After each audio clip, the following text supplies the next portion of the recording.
So this is our budgie, Kevin. Say hi.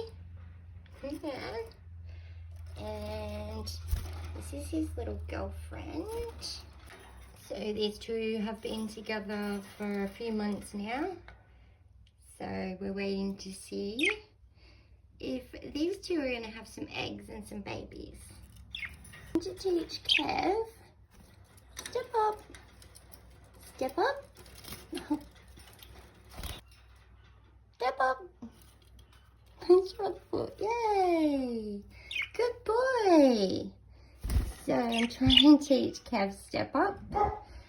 Tweety's not really used to people yet, so she's a bit hard to handle.